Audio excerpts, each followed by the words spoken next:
اس میں کوئی بدنیتی نہیں ہے۔ اس کے بعد ناظرین مفتی سعید صاحب، کیونکہ یہ متفرق درخواستوں پہ دلائل بھی ضروری تھے، تو عدالت نے دلائل سننے کے بعد دونوں درخواستیں خارج کر دیں، عمران خان اور بشریٰ بی بی صاحبہ کی، دائرہ اختیار والی بھی اور بریت والی بھی۔ پھر مفتی سعید صاحب پہ جو ہے وہ جو جرا ہے اس کا آغاز کیا عثمان گل صاحب نے۔ ویسے ناظرین عثمان گل اور سلمان اکمل راجہ کے درمیان بھی پروسیڈنگ کے دوران تلخ کلامی ہوئی، تو جب مفتی سعید صاحب وٹنس باکس میں آئے تو عثمان گل نے ان سے یہ پوچھا کہ کیا آپ 1995 میں بغاوت کیس میں پکڑے نہیں گئے تھے؟ اس پہ مفتی سعید نے جواب دیا کہ میں اپنے دوستوں کی وجہ سے گرفتار ہوا تھا، آپریشن خلیفہ ٹیم میں شامل تھا، جنرل ذیل الاسلام اور مستنصر باللہ کے ساتھ گرفتار ہوا تھا، لیکن میں اپنے جو ساتھی تھے ان کے خلاف وعدہ معاف گواہ نہیں بنا تھا۔ اب یہ کون سی بغاوت ہے ناظرین؟ یہ محترمہ بینظیر بھٹو کی حکومت کا تختہ الٹنے کے لیے غالباً 1995-96 میں یہ سازش کی گئی تھی، اور ان فوجی افسران کو پکڑا گیا تھا، ان کے تمام اعزازات واپس لے لیے گئے تھے، ان کو جبری ریٹائر کر دیا گیا، برطرف کر دیا گیا تھا، ان کو نوکریوں سے ہٹا دیا گیا تھا۔ تو یہ آپ حیران ہوں گے کہ یہ عثمان گل صاحب نے یہ سوال کیوں پوچھا مفتی سعید صاحب سے، اس کیس کے ساتھ اس کا کیا تعلق تھا؟ تو عثمان گل صاحب نے یہ سوال اس لیے پوچھا کہ وہ عدالت کے دکھا سکیں کہ مفتی سعید کا کنڈکٹ کیا ہے۔ یہ ناظرین ہوتا ہے ایسے عدالتوں میں کہ جو گواہ ہے اس کا اپنا کنڈکٹ کیا ہے۔ اس کے بعد نکاح کے حوالے سے سوال ہوا، عثمان گل صاحب نے پوچھا کہ آپ نے جو بیان عدالت میں قلم بند کروایا اس میں تو آپ نے ذکر نہیں کیا کہ آپ نے دوسرا نکاح پڑھوایا۔ اس پہ مفتی سعید نے کہا کہ میں نے بیان میں نہیں لکھا گیا، لیکن میں نے یہ نکاح دوسرا ضرور پڑھوایا ہے، اور پھر ویڈیو چلائی گی مفتی سعید صاحب کی جس میں نے خود کہا کہ خاتون اگر کہہ دے کہ عدت مکمل ہو چکی ہے تو خاتون کا بیان ہی حتمی سمجھا جاتا ہے۔ تو اس کے اوپر پھر اس ویڈیو کے اوپر سلمان راجہ صاحب نے، عثمان گل اور پراسیکیوٹر کی جانب سے دلائل دیے گئے، اور یہاں پہ ان کی جو جرا تھی وہ مکمل ہو گئی۔ اس کے بعد محمد لطیف جو سرونٹ ہیں خاور مانیکا کے، انہوں نے ان پہ جرا کا آغاز کیا گیا، اور ان کا یہی کہنا تھا سوالوں کے جواب میں کہ قابل اعتراض حالت میں دیکھا دونوں کو، اور میں نے خاور مانیکا کو بتایا، اور یہ بیان دیتے ہوئے میرے اوپر کوئی دباؤ نہیں تھا۔ زیادہ ناظرین اس کی گہرائی میں نہیں جائیں گے، تو کل آپ کو پتہ نا کہ سوشل میڈیا پہ کیا چلتا رہا کہ اس وقت پون ویڈیو چل رہی ہے، فلاں چل رہی ہے، تو اس معاملے کی مزید بحث میں گہرائی میں نہیں جائیں گے۔ پھر خاور مانیکا صاحب کو بھی لایا گیا، ان سے بھی کچھ جزوی سی، کیونکہ پہلے بھی ان پہ جرا مکمل ہو چکی تھی، تو ان سے پوچھا گیا کہ آپ کی یہ ویڈیوز ہیں، آپ کے انٹرویوز ہیں، آپ بشریٰ بی بی صاحبہ کو پاک دامن کہہ رہے ہیں، آپ ان کو انڈوس کر رہے ہیں، ان کے کنڈکٹ کو، ان کے کردار کو۔ تو خاور مانیکا نے کہا کہ یہ اس وقت کے انٹرویوز یا ویڈیوز ہیں جب بشریٰ بی بی صاحبہ نیک دامن خاتون اور میری شرعی اہلیہ تھیں، میری خاتون تھیں، میری بیوی تھیں، یہ اس وقت کے بیانات ہیں، لیکن بعد میں جو ہوا وہ میں نے آپ کو بتا دیا۔ تو اس کے بعد ناظرین جو کیس کا فیصلہ تھا وہ محفوظ کر لیا گیا، لیکن نہیں ناظرین بشریٰ بی بی صاحبہ کا 300 سیکشن کا 42 کا بیان ہوا، بشریٰ بی بی صاحبہ کا بھی اور عمران خان صاحب کا بھی۔ بشریٰ بی بی صاحبہ کے زیادہ ریلیونٹ ہے۔ بشریٰ بی بی صاحبہ نے کہا کہ اپریل 2017 میں خاور مانیکا نے مجھے 3 طلاقیں دے دی تھیں، اور یہ جو نومبر 2017 میں طلاق کا کہا جا رہا ہے یہ جعلی بات ہے، یہ جھوٹی بات ہے۔ 1 جنوری کو 2018 کو باضابطہ طور پہ نکاح ہوا تھا، اور اس کا جو اعلان ہے وہ فروری میں کیا گیا، اور فروری میں نکاح نہیں دعائیہ تقریب ہوئی تھی۔ اب ناظرین اس میں میں تھوڑی سی بات شامل کر لوں کہ یہ جو بشریٰ بی بی صاحبہ نے کہا ہے کہ 1 جنوری 2018 کو باضابطہ نکاح ہوا تھا، تو جب نکاح ہوا تھا آپ نے چوری نہیں کی تھی، آپ نے غلط کام نہیں کیا تھا، تو جب خبریں چلیں 1 جنوری 2018 کے نکاح کی، اس کی تردید کیوں کی گئی؟ کیوں اس کی تردید ہوئی؟ عمر چیمہ صاحب کی خبر تھی، جب انہوں نے خبر دی اخبار میں تہلکہ مچ گیا نیشنل میڈیا پہ، انٹرنیشنل میڈیا پہ کہ خان صاحب نے تیسری شادی کر لی ہے، تو ڈینائی کس لیے کیا گیا تھا؟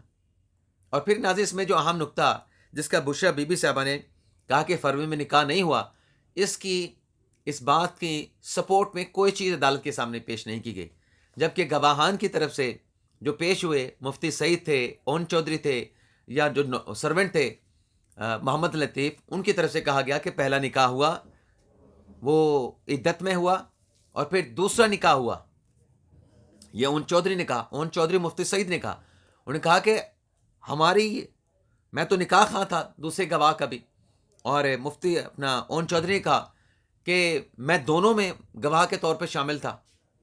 تو پھر یہ کہہ دینا، انکار کر دینا، یہ پاسبل نہیں ہے. یعنی یہ ایک واحد نازل نقطہ ہے، کیونکہ باقی تو بحث اپنی جگہ پہ، کیونکہ دوسری طرف سے ڈیفنس کی طرف سے ایسا کوئی سپورٹ میں کوئی چیز نہیں آئی کہ جس سے ثابت ہو کہ دوسرا نکاح نہیں ہوا تھا. کیونکہ اصل سوال یہاں پہ پھر باقی یہ رہ جاتا ہے کہ اگر ٹھیک ہے عدت مکمل ہو چکی تھی تو 1 جنوری کو آپ نے 2018 کو نکاح کر لیا تھا، پھر دوسرا نکاح کرنے کی ضرورت کیوں پیش آئی؟ اس کا کوئی سالڈ جواب نہیں آیا. اسی نقطے پہ ناظرین مجھے لگتا ہے کہ خان صاحب اور بشرا بی بی صاحبہ کو سزا ہو جائے گی. اب سزا کتنی ہوگی اس حوالے سے ناظرین حتمی طور پہ کچھ نہیں کہا جا سکتا. یہ بھی ناظرین میں امکان ظاہر کر رہا ہوں، یہ بھی ہو سکتا ہے کہ دونوں ملزمان کو اس کیس میں جیسا بری کر دیں، لیکن مجھے یہ نقطہ لگتا ہے کہ یہ کہیں گلے نہ پڑ جائے عمران خان اور بشرا بی بی صاحبہ کے، کہ یہ نقطہ کہ دوسرا نکاح کیوں ہوا یہ خان صاحب بشرا بی بی کو مہنگا پڑ جائے گا. مجھے ایسا لگتا ہے. اس کے علاوہ ناظرین آ جاتے ہیں کہ جو خان صاحب کی بات ہوئی، کل خان صاحب نے کہا کہ مجھے جب میں اٹک جیل میں تھا تو مجھے ڈیل کی پیشکش کی گئی. تو ناظرین جب ہم کہتے تھے کہ بشرا بی بی صاحبہ، خان صاحب نے کہا کہ انڈائریکٹ بشرا بی بی کے ذریعے پیغام بھجوایا گیا، بشرا بی بی کو انڈائریکٹ پیغام دیا گیا اور وہ میرے پاس پیغام لے کے آئیں. اب ناظرین جب ہم بات کرتے تھے کہ بشرا بی بی صاحبہ مذاکرات کر رہی ہیں، بات چیت کے پروسیس میں شامل ہیں، ڈیل کی کوششیں ہو رہی ہیں، تو اس وقت تو کوئی نہیں مانتا تھا. کل خان صاحب نے مان لیا، لیکن یہ خان صاحب نے آدھا سچ کہا ہے، آدھا سچ نہیں کہا. کیونکہ خان صاحب نے کہا کہ مجھے 3 سال کے لیے کہا گیا خاموش ہو جاؤ، تو میں چونکہ جمہوری بندہ ہوں، جمہوری میری جد و جہد ہے، تو میں نے انکار کر دیا. اب ناظرین اگر جمہوری آدمی ہے خان صاحب، تو جو پہلے اٹک جیل میں خان صاحب کے ساتھ مذاکرات ہوتے رہے، تو اب خان صاحب خود کہہ رہے ہیں کہ میں تو مذاکرات کرنے کے لیے تیار ہوں. وہ جو سپورٹر یوٹیوبر ہیں جو کہتے ہیں کہ خان صاحب ڈٹ کے کھڑا ہے، خان صاحب کہاں ڈٹ کے کھڑا ہے؟ خان صاحب کہتے ہیں میں مذاکرات کے لیے تیار ہوں، میرے ساتھ مذاکرات کرنے کے لیے تیار نہیں. عزیز خان صاحب اس وقت بھی بات کرنا چاہ رہے تھے، خان صاحب اب بھی بات کرنا چاہ رہے ہیں، لیکن جمہوری والی کوئی بات نہیں خان صاحب میں. آج بھی خان صاحب بات چیت کر کے باہر ہی آنا چاہتے ہیں، ڈیل ہی حاصل کرنا چاہتے ہیں، لیکن ڈیل ناظرین نہیں مل رہی خان صاحب کو. ڈیل خان صاحب کو ان کی باتوں کی وجہ سے کہ یہ تو موسن کش انسان ہے، یہ تو جو احسان کرتا ہے اس کا بدلہ اس کو دشمنی کے ساتھ دیتا ہے، تو کیا اس کی بات کا اعتبار کیا جائے؟ تو خان صاحب کو ڈیل مل نہیں رہی. اس کے علاوہ ناظرین ایک اور خان صاحب نے بات کی کہ زرداری سے میں کہوں گا کہ مجھے بچا لو تو یہ قیامت کا دن ہوگا. تو پھر ناظرین آپ کو یاد ہوگا کہ ایک آڈیو ملک ریاض حسین کی زرداری صاحب کے ساتھ آئی تھی، اس میں ملک ریاض حسین مبینہ آڈیو میں عمران خان کا پیغام آصف علی زرداری کو دے رہا تھا کہ عمران خان صاحب آپ کی سپورٹ مانگ رہے ہیں عدم اعتماد کی تحریک کے دنوں میں. تو وہ اس وقت تو قیامت نہیں آئی تھی، آپ ان سے مدد مانگ رہے تھے عدم اعتماد کی تحریک کے سلسلے میں کہ چھوڑیں اس کو جانے دیں، ڈیل کر لیتے ہیں. زرداری نے ڈیل نہیں کی تھی، آپ ڈیل کرنے کے لیے انڈائریکٹلی ملک ریاض کے تھرو، کیونکہ آپ نے تو بات کرنی نہیں تھی ڈائریکٹلی. آپ کو پتا ہے کہ ملک ریاض کا زرداری کے ساتھ بھی رابطہ تھا، تعلق تھا، آپ کے ساتھ بھی تعلق تھا، تو آپ نے وہ چینل استعمال کیا، آپ نے رابطہ کیا خود کو بچانے کے لیے، اپنی حکومت بچانے کے لیے. آج آپ کہتے ہیں زرداری سے رابطہ کروں تو قیامت آ جائے گی، وہ قیامت کا دن ہوگا. تو اس دن تو قیامت نہیں آئی تھی. پھر ناظرین عمران خان صاحب کہتے ہیں کہ قاضی صاحب سے پوچھ لیں کہ باقی دو جو سیاسی جماعتیں ہیں نون لیگ اور پیپلز پارٹی، کیا انہوں نے کبھی فیملی میں الیکشن کرائے ہیں؟ تو خان صاحب اس کو تو چھوڑیں، ان کا تو الیکشن کسی نے چیلنج نہیں کیا. آپ قاضی صاحب کو کیوں شکوہ کرتے ہیں؟ آپ ان کا الیکشن سپریم کورٹ میں چیلنج کر دیں، ہائی کورٹ میں چیلنج کر دیں.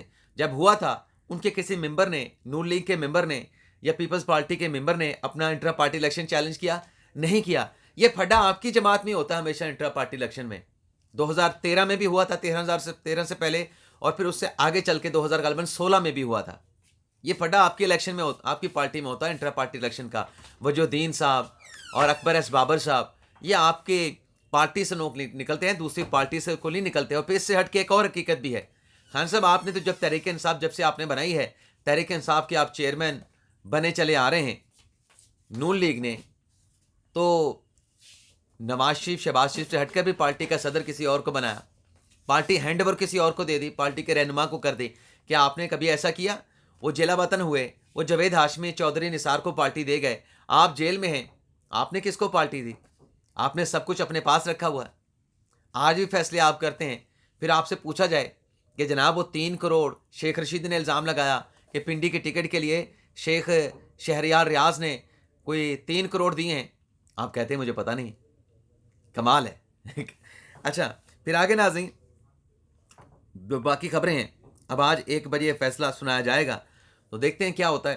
اس کے علاوہ ناظرین مولانا صلاحی صاحب نے کہا ہے کہ پاکستان واپس جانے کے لیے تیار ہوں، لیکن مجھے گارنٹی دی جائے، اور گارنٹی وہ دیں جو گارنٹی دینے والے ہوتے ہیں کہ میں پاکستان میں جاؤں گا تو ویزیبل رہوں گا، نظر آؤں گا، مجھے غائب نہیں کر دیا جائے گا. 2013 میں بھی پاکستان میں واپس آیا تھا، مولانا صلاحی نے کہا، تو میں جیل میں گیا.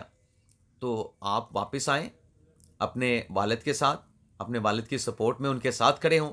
باقی جب آپ نے آ کو خود کو قانون کے سامنے سرنڈر کرنا ہے تو پھر میرے خیال سے آپ کے لیے آپ کو کوئی ویزیبل ہی رکھے گا، آپ کو ان ویزیبل نہیں کیا جا سکتا، یہ ممکن ہی نہیں ہوگا. آپ آئیں پاکستان، اچھی بات ہے کہ اپنے والد صاحب کو سپورٹ کریں. اس کے علاوہ ناظرین رؤف حسن صاحب پاکستان تحریک انصاف کے رہنما، انہوں نے کہا ہے کہ ہمارا پلان ڈی بھی تیار ہے. اب پلان ڈی کیا ہے؟ رؤف حسن صاحب نے کہا ہے کہ جب 8 فروری کا الیکشن ہوگا تو ہماری 3 سیاسی جماعتوں کے ساتھ جو کہ ہماری اتحادی ہیں پی ٹی آئی کی، ان کے ساتھ بات چیت چل رہی ہے، تو ہمارے آزاد کینڈیڈیٹ اس سیاسی جماعت میں شمولیت اختیار کر لیں گے.